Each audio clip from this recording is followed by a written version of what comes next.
I guess Cleveland, Ohio is just not the right place for CM Punk to be in. Oh, gosh. Oh, gosh.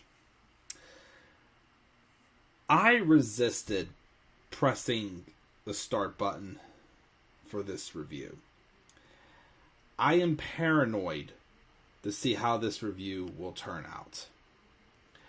A show like this, well, I shouldn't say the entire show. Here's the thing. I gave the show the grade I gave.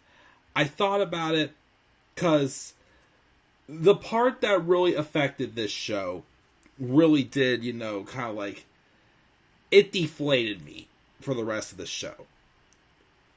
I could say that this show wasn't all completely bad. There were things on this episode of Dynamite I liked.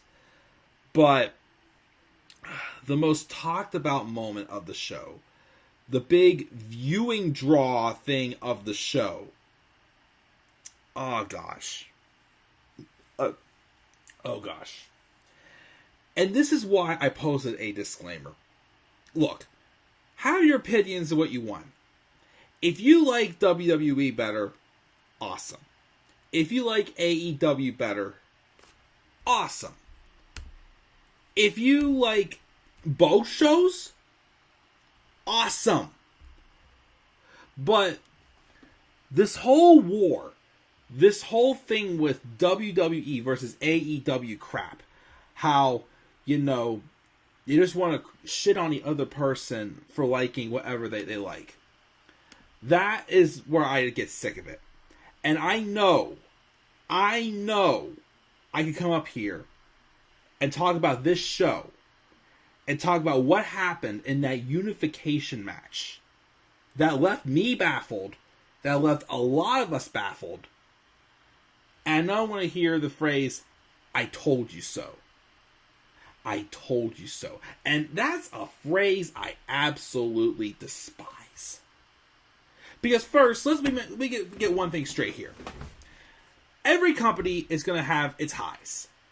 And every company is going to have its lows. They're going to have things that worked, some things that flopped. And some things like what happened on this show, you wonder, what the hell were you thinking? Why would you even do this right? Why would you even do this? Why did they waste a match that should have been the main event on at All Out on this show, and to book it completely wrong? Unless if an audible was called on this. What the heck is going on right now with AEW? Their backstage drama, there's a lot of drama that's been going on. I'd say since May. And, the rumors annoy me. Like the rumors, the stories I hear just being pushed in my face all the time. And it just drives me nuts. And again, I'm not saying, I despise people who just hate AEW. I don't despise that. I despise the fans that make you feel bad for liking this product. It's a new product, yes. Does it have a lot of ex-WWE guys? Yes. But like I said before in a previous video, it's okay to have former WWE stars because they were all talent that up until recently would not have been used properly if they stayed. Not given the respect deserved if they stayed. But a show like this just shows that not every single wrestling company is perfect. They're going to have their black marks. Their moments that are going to, obviously have a big setback. AEW's already had that. Go back to All Out 2 years ago. The Matt Hardy, Sammy Guevara incident in the Extreme, in the Broken Rules match, whatever the heck they called it. When they had to call an audible, and they should have stopped that match, but they kept it going because of that concussion that happened. But there's just been so much that's happened this year. And with how many people come back and say, haha, see, we told you so that AEW would flop. No, first off, what happened this last night on Dynamite does not make AEW a total flop. Again, even though I gave this show a lower grade than I probably could have, I could have probably gave maybe like a like a slight bit higher than what I gave, but I gave it what I gave because, obviously it's left the main event of All Out up in the air big time. And first off, if there's anybody also who is not interested in watching All Out right now because of this, I don't blame you. There's some matches I'm interested in, but there's some matches I'm not super duper interested in. But like I said, if you're just going to be here just to say, I told you so, and act like this is the end of AEW, like, no, it's not. How will they recover from this? I don't know. How will they pull off a good main event for All Out? I don't know. Like, it's one of those instances where it's like, I'm getting too far ahead of myself. I really wanted to save what the big talking point from this episode till the end. Like, I'm not going to do this review quite in order. There's two things I'm not going to talk about until the very end. One is the stuff with the women's title, and two is the stuff with, of course, what happened. Well, and also a third thing. It doesn't have anything to do with the show, but a third thing that I apparently just found out this morning that apparently has happened, and apparently won the match that All Out, I think, is called off because of this. So, that's what I'm going to do. Let's see how this goes. Like I said, if you're going to be a troll and just shit on me for being a fan of this product after what happened like this and say, I told you so, don't be here. I will block you instantly.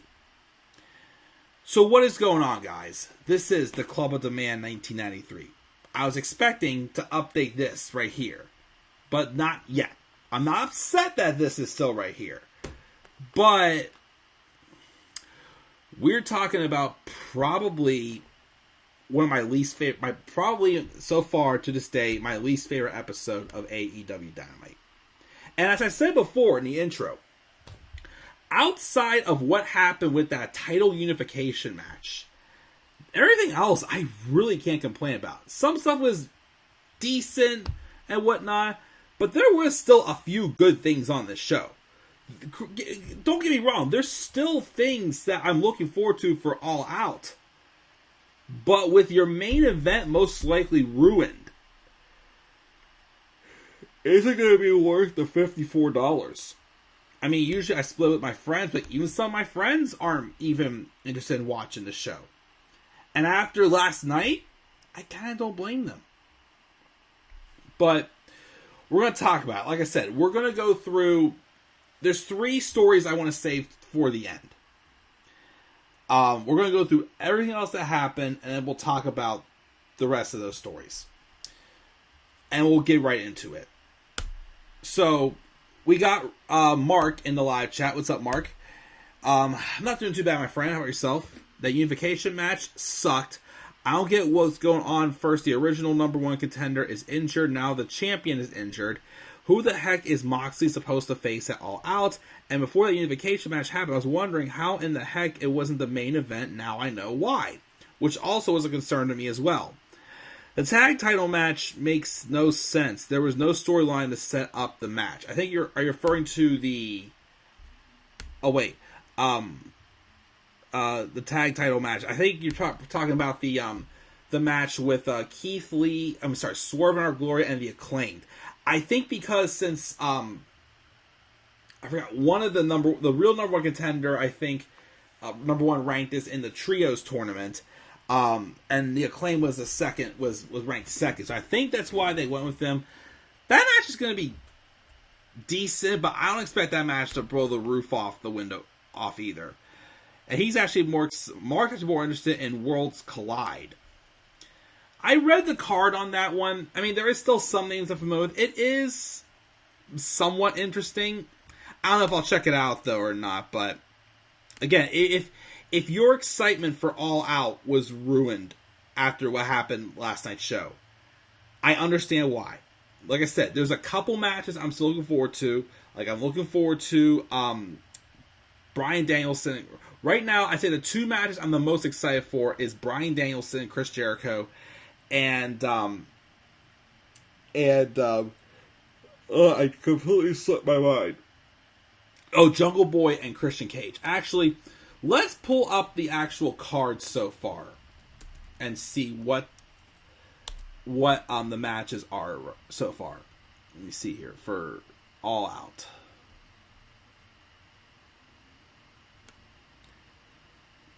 Come on, load up.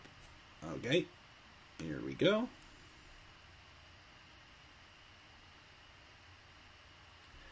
The interim Women's World Championship match, the 6-man tag match with Wardlow FTR versus Jay Lethal and the Motor City Machine Guns, the finals of the Trios Championship Tournament, a casino ladder match. I didn't know that was happening. Jericho versus Danielson, Swerve in Our Glory versus The Acclaimed, Christian Cage versus Jungle Boy, and Ricky Starks versus Powerhouse Hobbs is announced so far. No main event's been made official. I'm surprised they haven't announced Jade Cargill and Athena for this tournament, for this pay-per-view yet. Maybe they'll add in Miro and Malachi Black, or I've heard a rumor maybe doing like a trios match with the House of Black versus Miro, Darby Allin, and Sting. I've heard that rumor too. We may see that. Who knows? But yeah, I can say that those matches. I mean, the two I'm the most excited for right now, no doubt about it, is definitely Danielson and Jericho, and Christian Cage and Jungle Boy. But the rest of them, decent. I just don't really expect them to blow the roof off the building. I mean, maybe the finals of the Trios Tag Title Tournament may work as well. But I can agree and say that for the first time ever, I'm more excited about Clash of the Castle than All Out currently. Because there's no main event yet for All Out. And we're one episode of Dynamite away. There's 3 shows. Rampage, Dynamite, and Rampage the following week. So this is one of those things where, again, sometimes you book those stories where, like, it's so good that, like, you know, again, it's like I described, like, Sami Zayn winning the NXT title. You know, you booked him as the ultimate underdog. You know he could have won any of the matches he lost. But basically, you get to that last chance. Either you got it or you don't got it. And, you know, it's a great feeling. This time, though, it's not a good feeling with the suspense they've left on us for the main event of All Out. You don't know what it's going to be. But it's not a good feeling. But we're about 15 minutes into this. Let's just get into this, talk about this episode of Dynamite. Again, it took place in Cleveland, Ohio. Of course, when Britt Baker did come out, we did get of course, we got the complete opposite. And of course, you know, Britt was in her Steeler gear, and she had like a terrible towel, and just getting the heat on the crowd, just like toying with the Cleveland fans. I'm like, oh, this is great. I'm pretty sure if my good friend Gene from the Botch Squad podcast was watching, or if he was there, I'm pretty sure he was the one chanting Britsburg sucks, which I respect, of course, as I know, you know, there's a rivalry, but, you know, again, I'm just not really, you know, a Steeler fan to begin with. Well, I'm sorry, I watch the Steelers, but I'm not a football fan to begin with. I didn't mean to say I'm not a Steeler. I would support the Steelers. They're my hometown team, but what's it called? I'm still a big football fan. Anyways, roll into this. Let's talk about this episode of Dynamite. So, we started off with the face-to-face confrontation between Daniel Garcia and Chris Jericho, talking about what happened last week on Dynamite after the classic match of the year candidate with Bryan Danielson and Daniel Garcia, 2 out of 3 falls. So, Jericho talks about how he and Garcia agreed to work out their issues face-to-face. And Garcia comes out. And the "You're a Wrestler" chant starts going from the crowd. Jericho tells Garcia, do not let them into your head. He had a classic with Bryan last week, and as far as he's concerned, he slayed the dragon. But afterwards, Garcia put his hands on him and spun him around, and he wants an apology. But then Garcia says Jericho knew how special that moment was.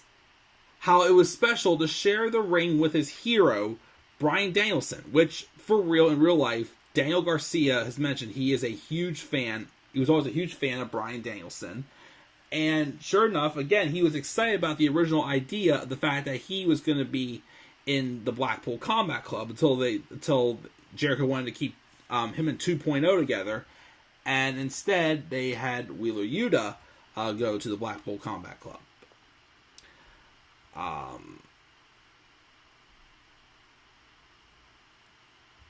But anyways, he said 30 minutes. He was in the match for the ring for 30 minutes with his hero, and people called it the greatest match in Dynamite history. And he hung with the best wrestler in the world for 30 freaking minutes. That match is the kind of match he always dreamt of. Sitting at home with his mom in Buffalo, and he got to have it last week. And he only hopes some kid was watching at home, and he wants them to feel the same way he felt. And when Bryan stuck his hand out and asked him for respect, he didn't care if people called him a wrestler or a sports entertainer. All he cared about was that moment, and Jericho ruined it for him. Jericho, though, looks conflicted and says he's sorry he feels that way, but there'll be plenty more moments like that because he's the greatest technical sports entertainer in the world today, and deep down inside, he knows he's a sports entertainer. And Jericho wants to hear Garcia say that he himself is a sports entertainer. So a sports entertainer. Which then brings out Bryan Danielson, who says that Daniel's mentor here is trying to bully him into saying that he's a sports entertainer. And listen, you can be whatever you want. And he respects their wrestling from last week, and he agrees with all the people that Garcia is a wrestler. Jericho needles him and demands he say he's a sports entertainer. Garcia just blows up and tells him to stop it. He's got his hero on one side and his mentor, and he can't make a decision right now. And he wants to be left alone. So Jericho grabs him, and Garcia slaps him and shoves him down. And of course, a "You Deserve It" chant goes up as Garcia leaves the ring. And then Jericho and Bryan are still in the ring. Bryan mentions that he's not the biggest fan of sports entertainment, but that was pretty entertaining, which got the crowd to laugh. Jericho tells him that it pisses him off when people say that Danielson is the best wrestler in the world today. And he's been around him 15 years, and he hasn't seen it once. People might say that Jericho is the greatest wrestler, and you want to talk wrestling. He's the last survivor of Stu Hart's dungeon, and he remembers every hold he was taught and has forgotten more about wrestling than Danielson will ever remember. Bryan then asks, though, if we were able to ask Stu Hart which of the two is better, what would you say? Danielson then challenges him to a match, the American Dragon versus Lionheart right now. Jericho accepts, but instead he wants to do it at All Out. And Jericho tells him to keep in mind that the last time they shared a ring, he choked him out and put him out for 2 months, referring to Anarchy in the Arena at Double or Nothing. And until then, you better watch your back, because you never know when he's coming.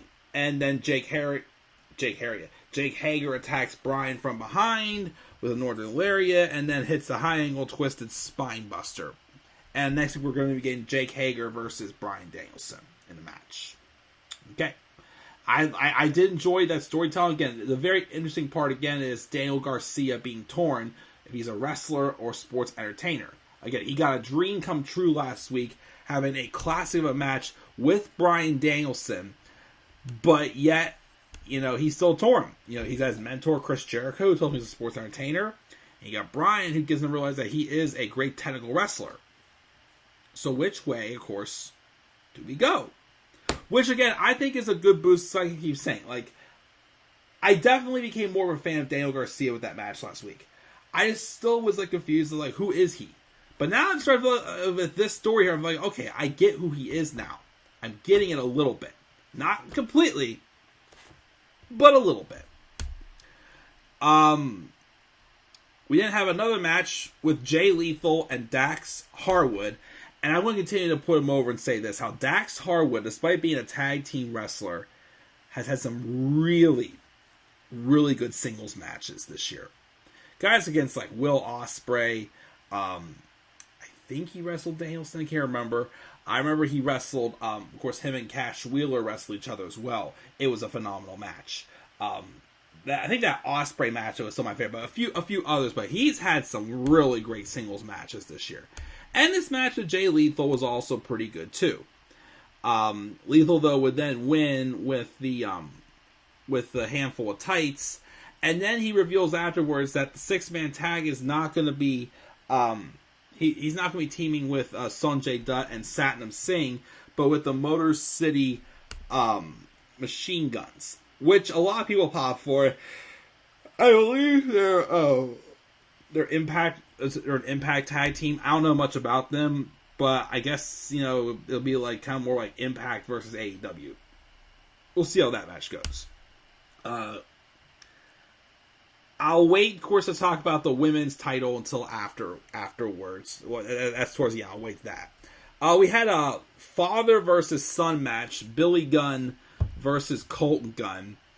Of course, the crowd was chanting, "Who's your daddy?" The Colton Gunn. We did have Austin Gunn at ringside, and then, of course, the Acclaim came out for Billy Gunn. And then after Stokely Hathaway got involved, and I think he took down one of the Acclaimed, and the other one got taken out by Austin Gunn. Off the distraction, Cole was able to hit his own dad with a low blow and beat him. Of course, afterwards, Stokely Hathaway gives his card, but then Swerve and Our Glory, I guess, came out. And then later in the show, they challenged the Acclaim to a tag title match because they're the next closest ranked team available right now.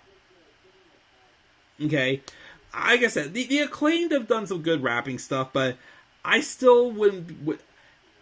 Again, I like their promo. I mean, I do think, they've gotten popular because of their promos and, their raps and what they say and how organic, because it's always related to something, that just happened daily, where they're taking shots at Vince or someone else. But I still don't see them headlining a pay-per-view for the tag titles right now.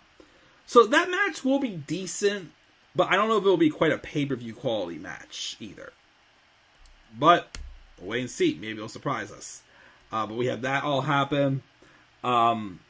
We have an interview backstage with Death Triangle and the United Empire. Will Ospreay says how last time we met Pac, it was a 30-minute draw. And he's glad he's got his mates with him because it means more gold for the United Empire. Pac says they're not going to kill them tonight. They're going to murder them because AEW is Death Triangle territory and they'll find out the hard way. Britt Baker then took on Kylan King and beat her by submission. I'll talk about what happened after the match in a little bit. We then, of course, had Swerve in Our Glory, then laid out the challenge to the Acclaim. I'll skip the next part.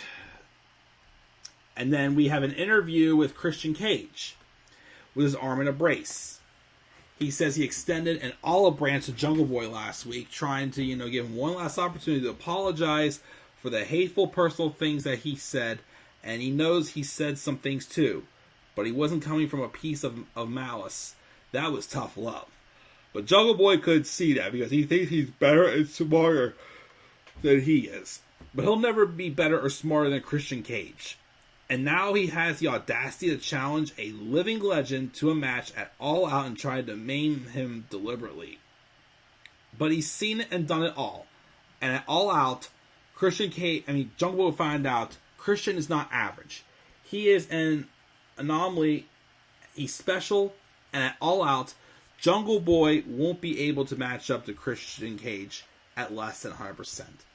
As he accepts Jungle Boy's challenge. And that'll be an excellent match for sure. And then we get another match made official as Absolute Ricky Starks comes out. He's mad and he's got a lot of stuff to deal with. He thought he had a real friend in Powerhouse Hobbs. He checked on him every week when he broke his neck. But the thing about people wanting to see you do good is they never want to see you do better than them. He always made sure Hobbs ate when he did, and now he's got the nerve to sit there and blame him. And then he hits him in the neck, and he knows how close he was to losing all of this again. He considered him a friend, but now he calls him a low-down, dirty slimeball, scheming snake. And where he's from, you cut the heads off the snake. Bring your $5 ass to Chicago and fight him at All Out, which was made official. Which that'll be interesting too. I mean, I'll kind of give that. I'm not quite as excited as I am for that match as I am for like Jericho and Danielson. And Jungle Boy and Christian Cage. I think this will still be an interesting match for sure.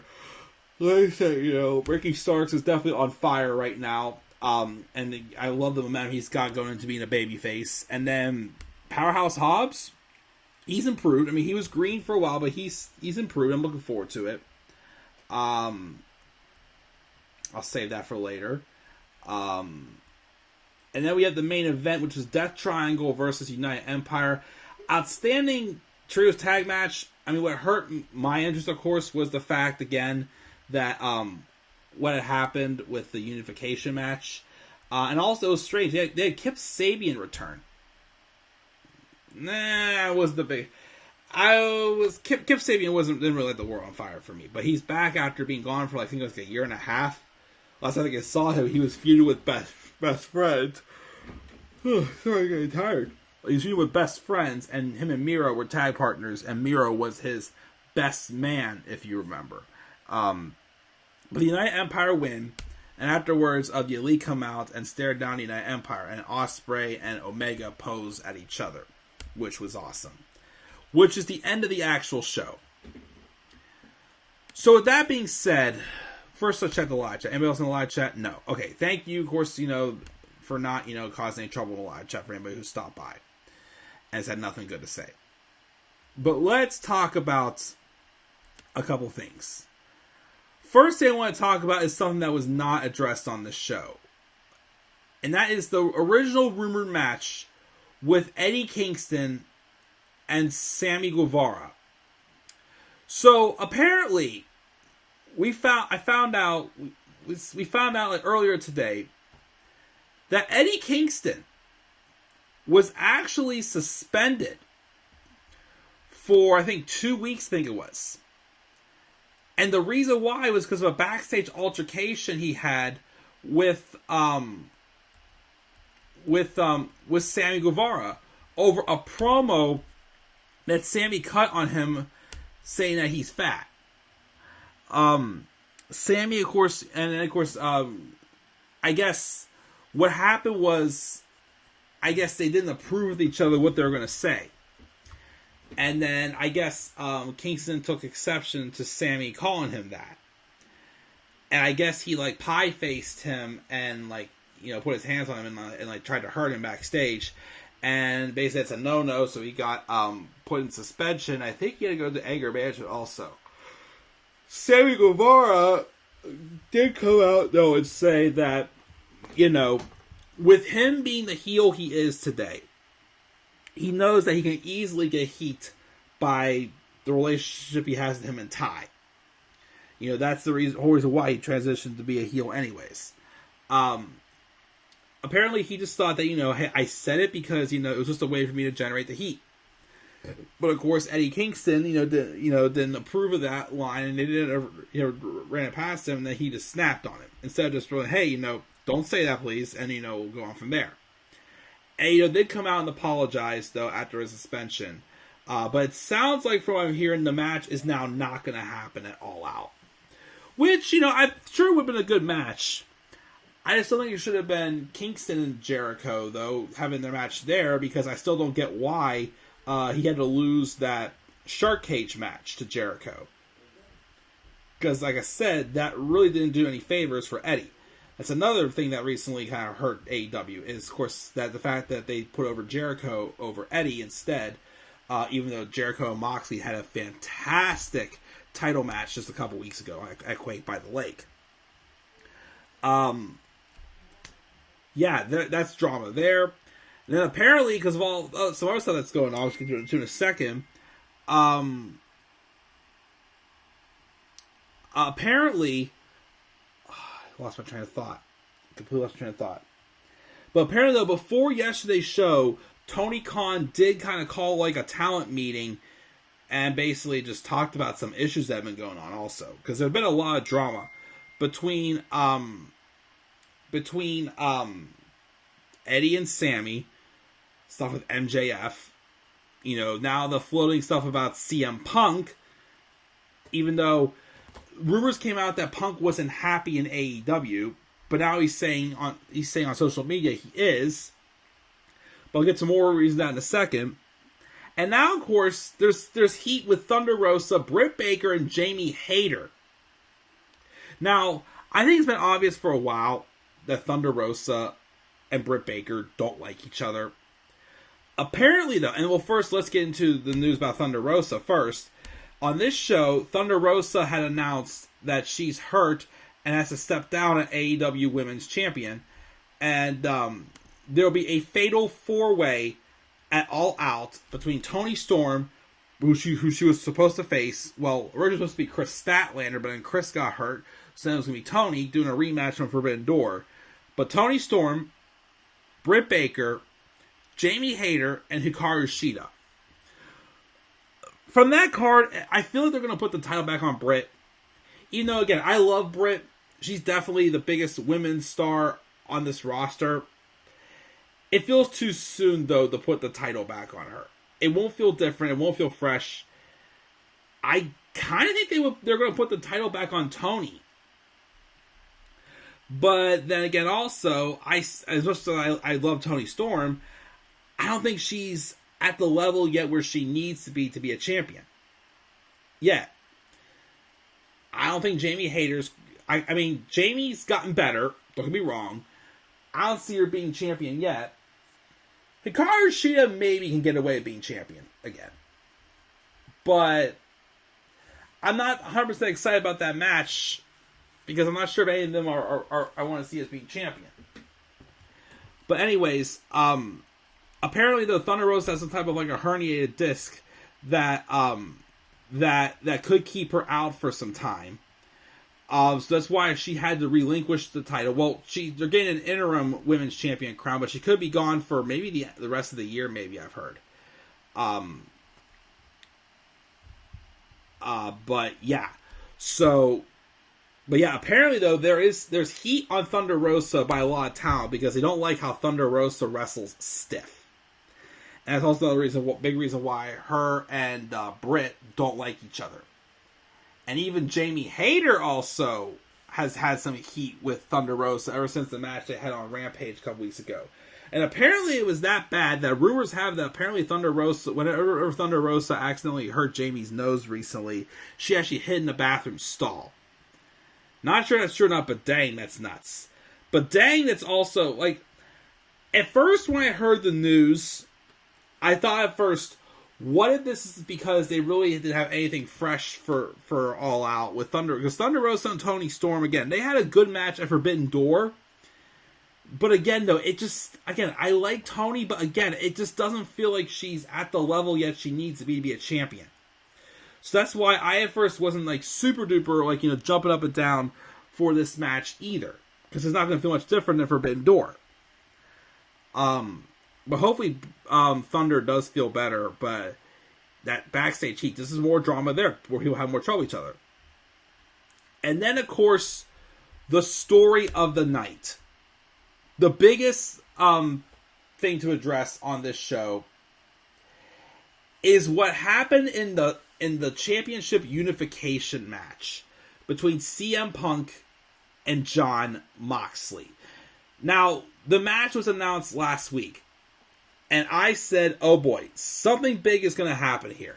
And I seriously thought, whatever happened, it was going to lead to either a return of MJF, or it was going to lead to Hangman Adam Page coming out, and we get a rematch between Punk and Page, especially after what Punk said about Hangman last week. But then the match happens. And then first off, with it not being the main event, I got concerned. Now, I kind of get why they've had matches like this, or even like, Hangman Page and Bryan Danielson, or even like Danielson and Omega last September. some of those matches, I kind of get why they didn't have them on last, because they wanted, to start the show high, and also they didn't want to make it obvious that something was going to happen. Like, with that extra time, knowing there's more to come for the show, it wouldn't be quite as, suspicious, I feel like.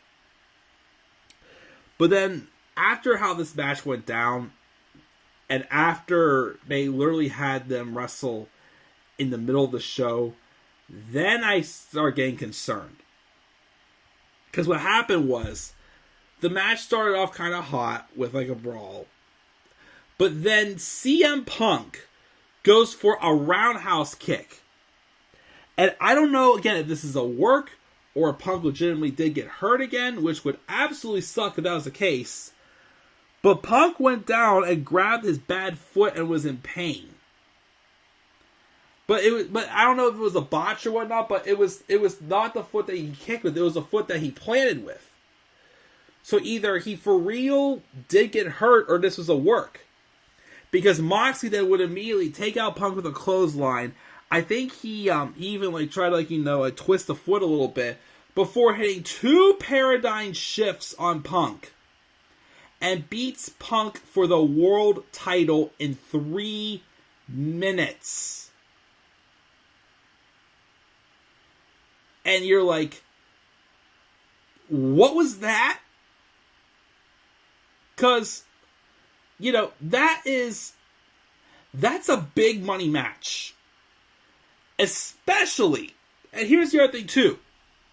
Next week, Dynamite, Rampage, and All Out are all in Chicago, CM Punk's hometown. Unless there was an audible called and Punk for real got hurt, I don't understand why we had to do this match. Or, of course, why they booked it the way they did if this wasn't them calling an audible.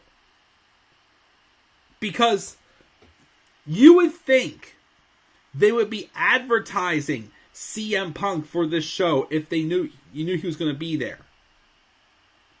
So, the fact that you had him lose in 3 minutes to Jon Moxley, which, don't get me wrong, Jon Moxley's awesome, but CM Punk should not be losing the way he did. He looked weak as hell in this match. It was not a good match at all. Like this, I can understand why people think this is a black mark on AEW because of how this was booked. Because we got no return afterwards. We have nothing set up for a main event for All Out. Although I'm hearing rumors that it is going to be a rematch with Moxley and Punk. If that was the case, though, why didn't we just wait until All Out? I mean, rumors have it that Moxley did suggest doing this match on Dynamite for a ratings draw. But you kind of just wasted your main event for the biggest show of the year. And there's so many speculations why this could be happening. Maybe Moxley is still hurt. Maybe Punk is still hurt. Maybe because Punk does have some backstage heat, because I've read the rumors that apparently there's several stars that don't like Punk because they think he's difficult to deal with at times. And I can understand that, but like I said last week, what I don't mind about CM Punk being an asshole is the fact that he's doing it because he truly believes he is one of the best. And that is something I mentioned in my ego video a few months ago, that sometimes ego is a good thing, because especially for a while when WWE was awful, I can't tell you one person who was there, for sure, that was literally goal-driven to be the best. CM Punk is goal-driven to be the best, and sometimes you're going to have to be an asshole to be able to be on top. You're going to have to not just show your character you mean business. You're going to have to show the person, Phil Brooks himself, means business. But I just don't get why we had to do this match. Especially wasted like we did. Again, unless there was an audible called. But this did not make Punk look good at all. This probably killed people's interest in seeing All Out. And with the patience people have today for good products, you really think this is going to keep someone wanting to come back and see what in the world All Out's going to be? I mean, I really don't think Tony Khan's that dumb, but when I saw this, I'm just like, what were you thinking? Like, this did nothing. This did nothing for Moxley. I mean, yes, there was a story where he was tired of being called the interim, so now the word interim's off of him. But even that, it's like, how are we going to be able to seriously believe CM Punk could beat you if you just squashed him in 3 minutes? And also, some people are saying that this could be set up for Punk to turn heel. Okay, but the thing is, though, is why would you try to do it in Chicago? Punk is not going to get booed in his hometown of Chicago. That's just, like I said, I don't get it. And I am concerned because, like I said, I don't, now it's like, it's not like, with Kenny Omega and Hangman Adam Page, it felt like the last chance for Hangman Adam Page to get that big moment as a single star, and they capitalized, and of course, but I wasn't like scared. This, I'm scared. Because again, what on earth is going to be the main attraction, the main event of All Out? I've heard rumors they're going to do a rematch with Punk and Moxley, but again, you just made Punk look like a chump.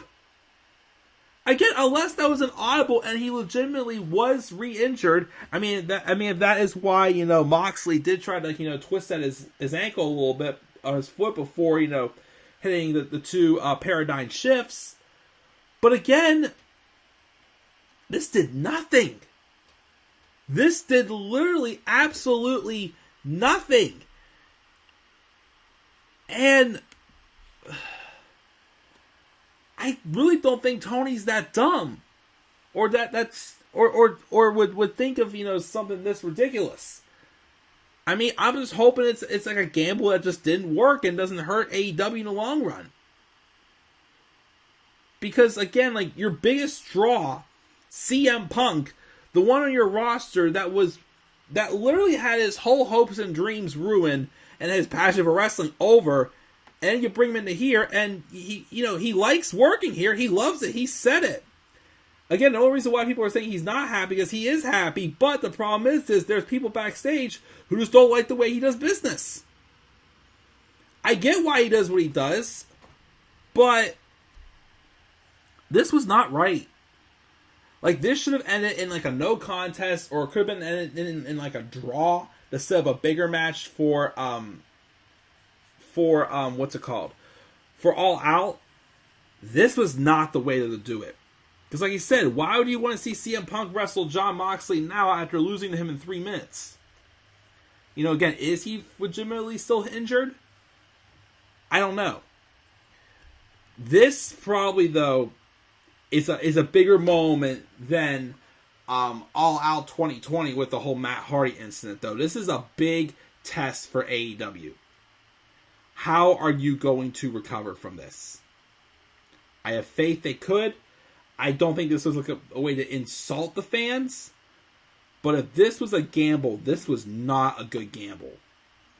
And right now, especially with WWE really cooking up now, this was not the best time to pull a stunt like this that just did not work. This is probably worse than like the Satnam Singh debut from earlier this year. And that's a shame. It's a shame that, one of the biggest matches in AEW history that was going to be on an episode in Cleveland, which again, I still get why it wasn't the main event, but the fact that this wasn't the main event and it ended the way it did really does concern me. So I want to see what happens next week, but I'm scared now. I am scared to death to see what they're going to do to try to cover from this, and see what the main event will be in the end. But I think I'm going to call it here, guys. I'm tired. Tyler's in the live chat. What were they thinking of with Punk and Moxley? Moxley is a 2-time champion officially. I don't know who booked it. He also gave this episode a C as well. Krusty the Clown would say, "What the hell was that? What was the point of giving Punk the title?" Well, I mean, he had it, but then he got injured, so I'm not going to be upset about that. He thought Raw was better on Monday. I agree. And did Vince book that match with Punk and Moxley? I don't know who booked that match, but as Punk said in his podcast, if you're listening right now, you should be ashamed of yourself. Like, honestly, why couldn't they just wait till the pay-per-view? I don't get why they had to do this here and just do what they did. It's, especially, you think at first maybe it was just an audible, but then you also think about, then why was it in the middle of the show? Why was it one of the biggest matches in AEW history, a title unification match, the main event? So, I don't know. But guys, I am tired, so I want to get ready to go to bed. Thank you guys for watching. I will try to go live tomorrow after SmackDown to review SmackDown. We'll have to wait and see. Next week, though, we'll be busy, as besides Raw, AEW, and SmackDown reviews, I definitely also at some point during the week have to get in my Clash at the Castle preview predictions. And I'll still do all out preview predictions as well, yes. So, we'll see what happens, of course. But guys, I gave this show a C. Again, there was good stuff, and then there was that ugly spot. What are your guys' thoughts on this episode of Dynamite? What are your thoughts on the whole drama that's going on in AEW right now with MJF, with Eddie Kingston, Sammy Guevara, with Thunder Rosa, Britt Baker, and Jamie Hayter, and then with CM Punk? And what are your thoughts again on what happened with that main event match? Well, not main event, but the main event worthy match. Make sure to leave your thoughts down in the comment section below. Be sure as always to slap a like on the video, subscribe for more content on my channel, follow me on Twitter at DemandEverybody3. I'm taking a shower and I'm going to bed. I'll catch you guys tomorrow for SmackDown. Have a good night. Oh, peace out, everybody.